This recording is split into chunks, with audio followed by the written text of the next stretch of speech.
नमस्कार साथियों, कैसे हैं आप सभी। उम्मीद करता हूं कि आप स्वस्थ होंगे, सुखी होंगे और आनंदित होंगे।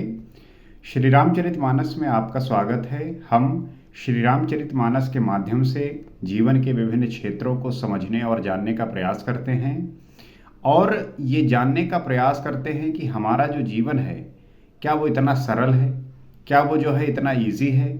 अगर आपका जीवन बहुत सरल और ईजी लग रहा है तो आप जीवन में आने वाली सारी चुनौतियों के लिए जो है तैयार रहिए, क्योंकि कब कौन सी चीज़ें आपके सामने आ जाए और किस प्रकार की आ जाए उससे अगर आप तैयारी नहीं किए, उसके लिए अगर आप तैयार नहीं हैं तो आपके लिए जो है जीवन बड़ा मुश्किल हो जाएगा। हमारे जीवन की जो सबसे बड़ी एक प्रॉब्लम है वो है ओवर थिंकिंग।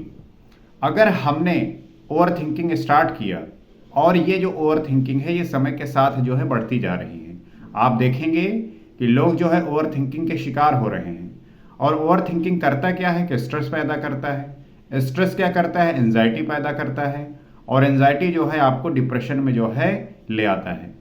फिर आप ऐसी चीज़ें करने लगते हैं जो बिल्कुल भी उचित नहीं होती, सब अनुचित होता है और आप जो है सदैव दुख और परेशानी में बिल्कुल ही घिरे रहते हैं। अवसाद उत्पन्न हो जाता है। इसलिए जो है आज के समय में जो ओवर थिंकिंग स्टार्ट हुआ है लोगों का, ये जो है उनके लिए बड़ा ही खतरनाक बन गया है। ओवर थिंकिंग से बचने का जो सबसे अच्छा उपाय है वह है आपके लिए ध्यान, वह है आपके लिए साधना और वह है आपके लिए जो है सदैव चिंतन, उसके लिए जिससे आप अपने जीवन में आनंद और सुख की ओर जा सकें। पिछले एपिसोड में हमने ये देखा कि किस प्रकार से जो है सीता जी और श्री रामचंद्र जी का जो है विवाह हो रहा है और उनके विवाह से जो है सारे देवतागण, मुनिगण और सभी जो है राजा प्रसन्न हैं। सभी अयोध्यावासी और जनकपुरवासी जो है फूलों की वर्षा कर रहे हैं, सभी जो है आनंदित हैं। आइए देखते हैं और समझने का प्रयास करते हैं कि गोस्वामी तुलसीदास जी आगे क्या लिखते हैं और क्या समझाने का प्रयास कर रहे हैं। और जो आजकल सामान्यता जीवन में जो सारी परेशानी हो गई हैं, मेंटल हेल्थ को लेके जो है लोग काफ़ी परेशान रहते हैं, काफ़ी ज़्यादा जो है इस चीज़ को लेके सारी चीज़ें, सारे रोगों के, सारे डिसीज़ की परेशानियों का कारण आपका मेंटल हेल्थ ही होता है। हम इस चीज़ को इग्नोर करते रहते हैं, लेकिन आपके सारे जो फिजिकल डिसीज़ हो रहे हैं, शारीरिक बीमारियां जो हो रही हैं, पहले वो आपके मानसिक स्तर से शुरू होती हैं। तो अगर आप मानसिक स्तर से मजबूत नहीं हैं, अगर आपका मानसिक जो है संतुलन ठीक नहीं है, मानसिक तरीके से आप अपने आप को स्वस्थ नहीं रख पा रहे हैं, तो आपके लिए जो है जीना बड़ा मुश्किल हो जाएगा। इसलिए जो है अगर इस दुनिया में सरवाइव करना है, अगर इस दुनिया में जीना है, तो आपको मेंटली और शारीरिक रूप से दोनों तरीके से फिट होना होगा, दोनों तरीके से मजबूत होना होगा। और इसके लिए बहुत ही साहस लगेगी, बहुत ऊर्जा लगेगी। इसलिए जो है अपने जीवन में आने वाले सारे परेशानियों को सामने करने के लिए तैयार रहिए। वर और कन्या सुंदर भांवरे दे रहे हैं, सब लोग आदरपूर्वक उन्हें देखकर नेत्रों का परम लाभ ले रहे हैं। मनोहर जोड़ी का वर्णन नहीं हो सकता, जो कुछ उपमा कहूँ वही थोड़ी होगी। वर और कन्या जो है सुंदर भांवरे दे रहे हैं, तो वर और कन्या दोनों जो है श्री रामचंद्र जी और सीता जी, आप देखते होंगे वहाँ पे भंवरी होती है। उसके बाद जो है उन्हें सब देखकर प्रसन्न हो रहे हैं, सभी नेत्रों को, सभी वहाँ उपस्थित लोगों के नेत्रों को जो है परम लाभ मिल रहा है। मनोहर जोड़ी का वर्णन नहीं हो सकता। हम अक्सर बात करते हैं जब विवाह होता है तो जोड़ी मिलाते हैं, पहले यही देखते हैं कि दूल्हा और दुल्हन की जोड़ी अच्छी लग रही है कि नहीं। अच्छी लग रही होती है तो लोग सराहना करते हैं और कहते हैं जोड़ी जो है बड़ी ही मनोहर है, बड़ी ही सुंदर है। और नहीं होती तो लोग जो है तरह तरह की बातें करते हैं। मनोहर जोड़ी ऐसी है श्री रामचंद्र जी और सीता जी का, जिसका वर्णन नहीं किया जा सकता। कहने का मतलब कि इतना अच्छा है कि शब्द ही नहीं है उसके लिए। और ऐसा ही जो है समानता जीवन में भी होता है। अगर जोड़ी अच्छी हुई तो लोगों के पास शब्द नहीं होते कि उनका वर्णन कैसे करें। बस वो ये अनुभूति करते हैं कि वाह, आपके भीतर से ही निकलता है कि वाह क्या जोड़ी है। जो कुछ उपमा कहूँ वही थोड़ी होगी, वही जो है गोस्वामी तुलसीदास जी कह रहे हैं। जो उपमा कछु कहाओ से थोरी, कोई भी अगर उपमा दूंगा तो वो जो है बहुत छोटा होगा। इस वजह से इस जोड़ी का जो है उपमा देने के योग्य कुछ है ही नहीं। राम सीय सुंदर प्रतिछाही, जग मगात मनि खंभन माही, मनहु मदन रति धर बहुरूपा, देखत राम बियाहु अनूपा। श्री राम जी और सीता जी की सुंदर परछाई मणियों के खंभों में जगमगा रही है। श्री राम जी और सीता जी की जो सुंदर परछाई है वो जो मणियों के खंभे बने हुए उनमें जगमगा रही है। जब आपका स्वरूप अच्छा होता है, आपका चित्त अच्छा होता है, आपकी चेतना अच्छी होती है, तो आपका जो परछाई है अर्थात आपका जो प्रभाव है, आपके व्यक्तित्व से अगर कोई व्यक्ति प्रभावित हो रहा है तो उसका भी जो है जीवन परिवर्तित होता है। मानो कामदेव और रति बहुत से रूप धारण करके श्री राम जी के अनुपम विवाह को देख रहे हैं, ऐसा लक्षण दिख रहा है, ऐसा अच्छा मनोहर दृश्य है कि वहां पे कामदेव और रति बहुत से रूप धारण करके श्री राम जी के अनुपम विवाह को देख रहे हैं। दरस लालसा सकुच न थोरी, प्रगटत दुरत बहोरी बहोरी, भय मगन सब देख निहारे, जनक समान अपान विसारे। उन्हें कामदेव और रति को दर्शन की लालसा और संकोच दोनों ही कम नहीं है, अर्थात बहुत हैं, इसलिए वे मानो बार बार प्रकट होते हैं और छिपते हैं। सब देखने वाले आनंद मग्न हो गए और जनक जी की भांति सभी अपने सुध भूल गए। वो जो दृश्य है, वो जो भंवरे ले रहे हैं और आपस जब विवाह हो रहा है तो वो दृश्य इतना सभी को आनंद देने वाला है कि चाहे नगर का कोई निवासी हो, चाहे जो है अयोध्या से आया हुआ हो, चाहे देवतागण हो, चाहे मुनिगण हो, सभी को जो है हृदय में आनंद हो रहा है। आप देखते होंगे कि आप भी, आपके जीवन में बहुत सारे ऐसे लोग होते होंगे जब आप चाहते हैं कि वो जो है अपने जीवन में सफल हों, वो जो है अपने जीवन में ऐसी चीज प्राप्त करें जिससे जो है उनके जीवन में आनंद हो। लेकिन आज का जो समाज है वो बड़ा ही निराशा से भर गया है। यहाँ हर एक जो है दूसरे के सुख में जो है अपने आप को ईर्ष्या से जलता हुआ पा रहा है। वो यही जो है सोचता रहता है कि कैसे जो है इस व्यक्ति की उन्नति ना हो, कैसे जो है ये व्यक्ति सदैव परेशान रहे। तो उसके जो भावनाएं हैं ईर्ष्या वाले, द्वेष वाले, वही स्वयं उसके ही जो है दुखों के कारण बनते हैं। अगर आप दूसरे का अच्छा चाहोगे तभी जो है आपके साथ अच्छा होगा। जैसी आपकी सोच वैसे आपके एक्शन, वैसे आपका जीवन। प्रमुदित मुनि भावरी फेरी, नेग सहित सब रीत निबेरी, राम सीय सिर सेंदूर देही, शोभा कहीं न जाति विधि के ही। मुनियों ने आनंद पूर्वक भावरे फिराई और नेग सहित सब रीतियों को पूरा किया। उसके बाद मुनियों ने जो है जिस प्रकार से सारी विधियां होनी थी, भांवरे फिराई, नेक सहित सब जो है रीतियों को पूरा किया। श्री रामचंद्र जी सीता जी के सिर में सिंदूर दे रहे हैं, ये शोभा किसी प्रकार भी कही नहीं जाती। अब जो है श्री रामचंद्र जी सीता जी के सिर में सिंदूर दे रहे हैं और ये शोभा जो है किसी भी प्रकार से नहीं कही जा सकती। राम सीय सिर सिंदूर देही, शोभा कहीं न जात विधि के ही। श्री रामचरितमानस पढ़ने के बाद तो आपको ये ज्ञात हो ही गया होगा कि आज के समय में जितनी भी शादियां हो रही हैं सब जो है श्री रामचंद्र जी और सीता जी के विवाह से ही प्रेरित हैं, उन्हीं से ही जो है ली गई हैं कि विधियां क्या हैं, किस प्रकार होता है, कैसे जो है चीजें होती हैं, ये सब जो है वहीं से लिया गया है, वहीं से प्रेरणा मिलती है। तो सिंदूर का जो है हमारे समाज में बड़ा महत्व है। आप देखेंगे कि जो है स्त्रियां बिना सिंदूर के जो है नहीं रहती। जो सुहागिन होती हैं वो सिंदूर को जो है अपने मांग में लगाए रहती हैं। उसका जो है बड़ा आध्यात्मिक और बड़ा ही स्पिरिचुअल महत्व है। अरुण पराग जलज भर नीके, सशिष भूष अहिलोभ अमीके, बहुरी वशिष्ठ दीन है अनुशासन, बर दुलहिन बैठे एक आसन। मानो कमल को लाल पराग से अच्छी तरह भरकर अमृत के लोभ से सांप चंद्रमा को भूषित कर रहा है। यहाँ रामचंद्र के हाथ को कमल की, सिंदूर को पराग की, श्री राम के श्याम भुजाओं को सांप की और सीता जी के मुख की चंद्रमा की उपमा दी गई है। खैर वर्णन तो नहीं किया जा सकता, परंतु तुलसीदास जी ने कुछ प्रयास किया है, उपमा देने का प्रयास किया है। कि जो श्री रामचंद्र जी का हाथ है वो कमल की तरह, सिंदूर जो है वो पराग की तरह, और श्री राम जी की जो श्याम भुजाएं हैं वो सांप की तरह, और सीता जी का जो मुख है वो चंद्रमा की तरह उपमा दे रहा है।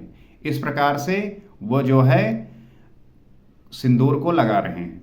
फिर वशिष्ठ जी ने आज्ञा दी, तब दुल्हा और दुल्हन एक आसन पर बैठे। वशिष्ठ जी की आज्ञा के अनुसार फिर जो है श्री रामचंद्र जी और सीता जी एक आसन पर जो है बैठे बरासन राम जानिक मुदित मन दरसथु दशरथ भय, तन पुलक पुनि पुनि देखी अपने सुकृत सुरतर फल नए, भर भुवन रहा उछाहु राम विवाहु भा सबही कहा, कही भांति बरन सिरात रसना एक यहु मंगल महा। श्री राम जी और जानकी जी श्रेष्ठ आसन पर बैठे। उन्हें देखकर दशरथ जी मन में बहुत आनंदित हुए। अपने सुकृत रूपी कल्प वृक्ष में नए फल देखकर उनका शरीर बार बार पुलकित हो रहा है।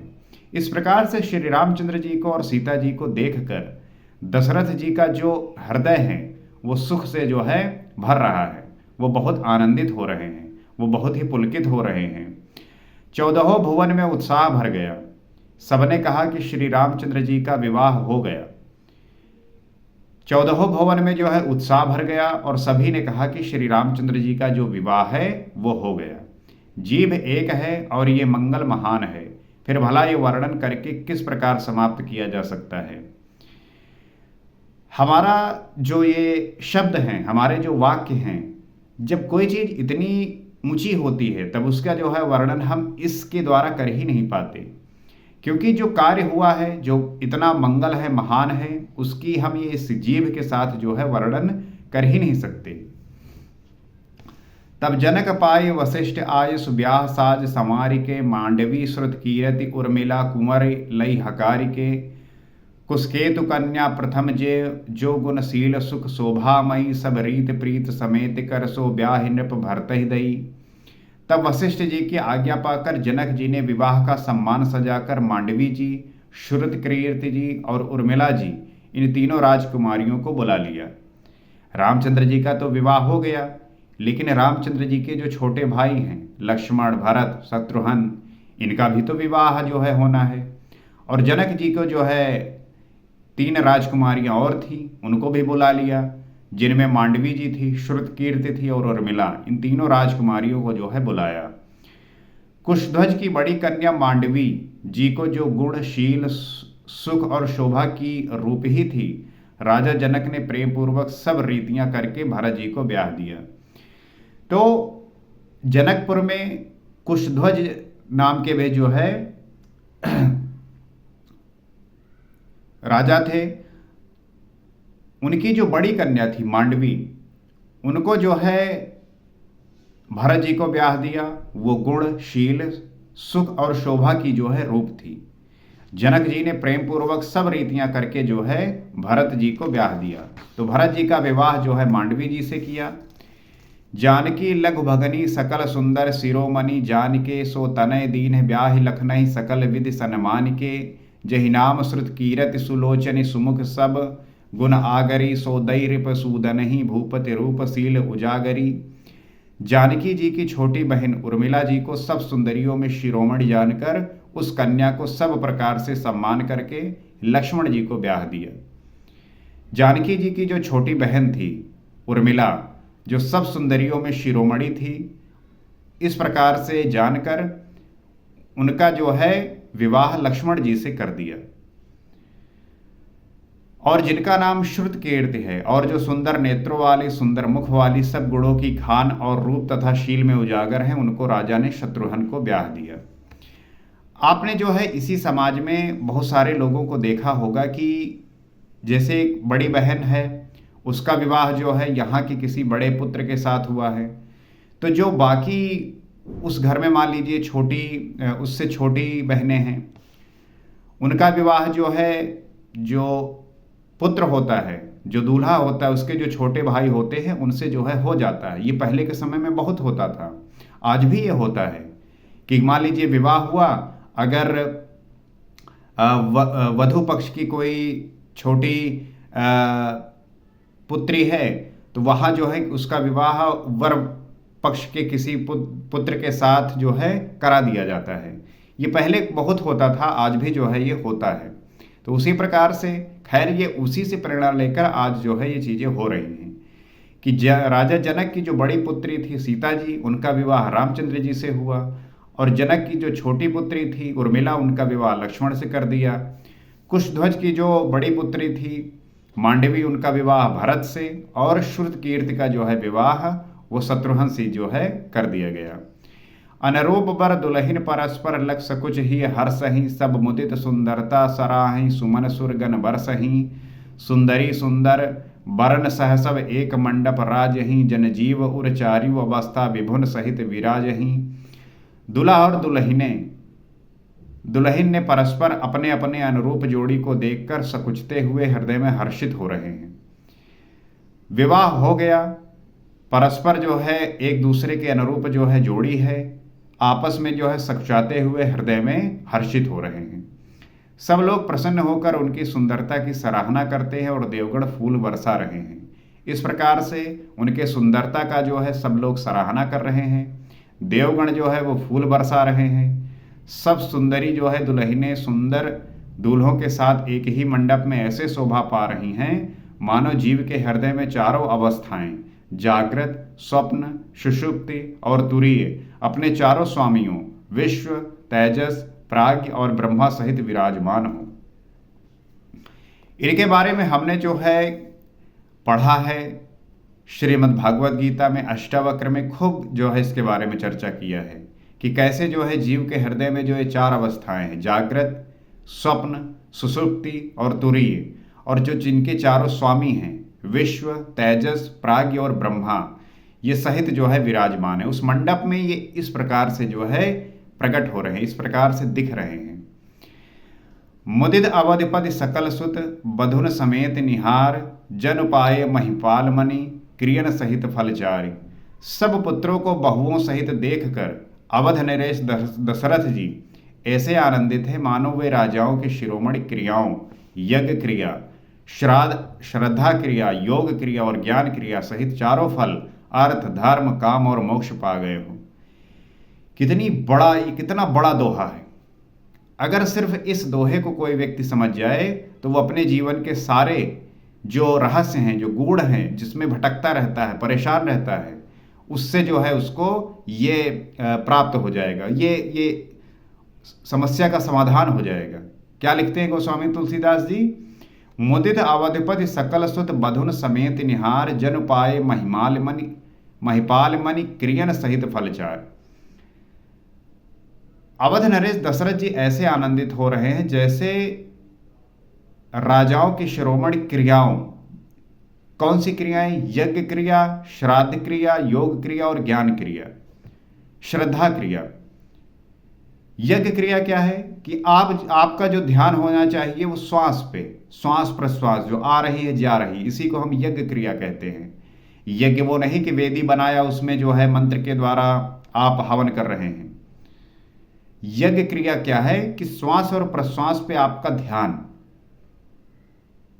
सांस कैसे आ रही है, सांस कैसे जा रही है, जैसे ही आप इस पे ध्यान देते हैं आपके जो विचार हैं वो खत्म और आपको जो है आनंद आने लगता है। इसी को कहते हैं यज्ञ, इसी को कहते हैं कर्म।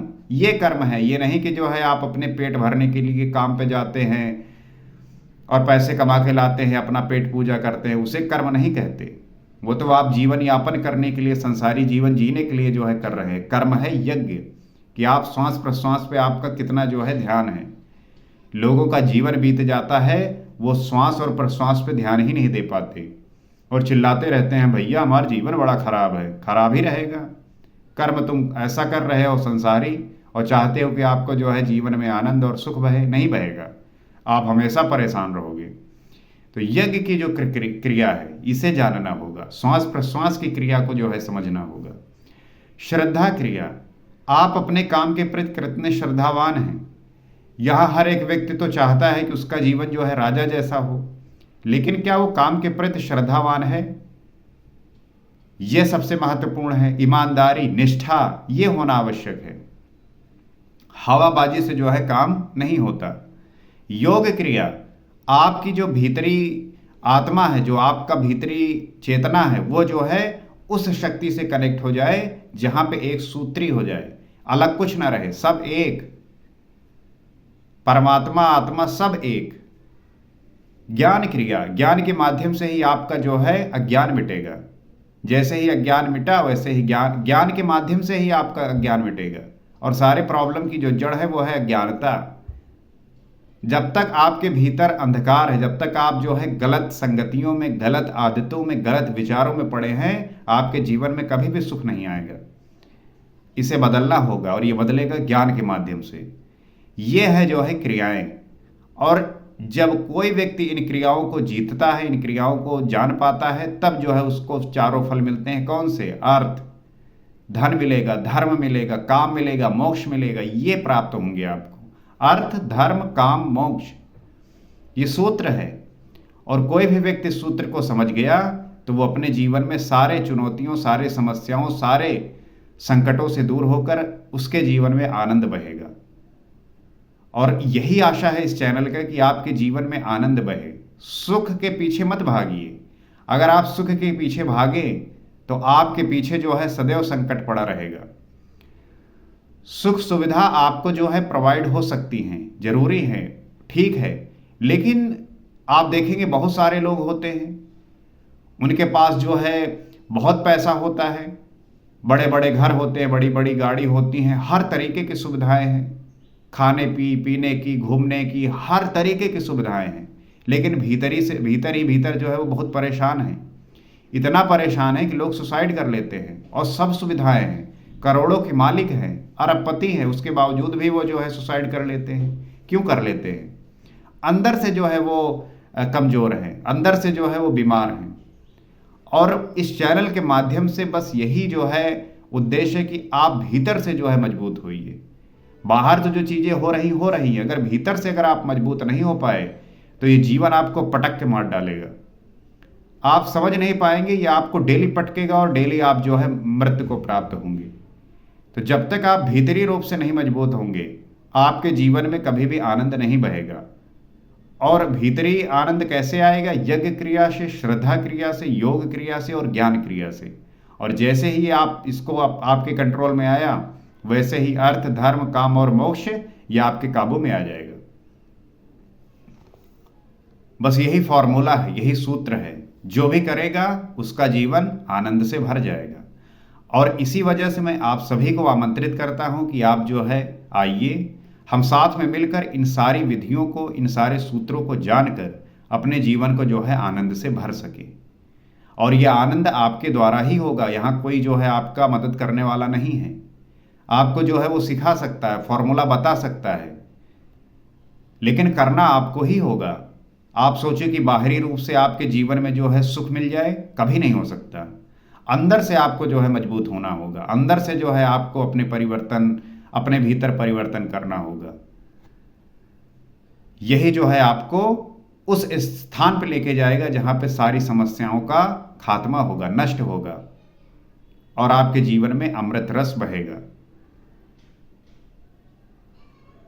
इसी प्रकार की बातें, इसी प्रकार की सूत्र समझने और जानने के लिए आप इस चैनल से जुड़ सकते हैं, क्योंकि हम यहाँ पे इसी प्रकार से बातें करते हैं।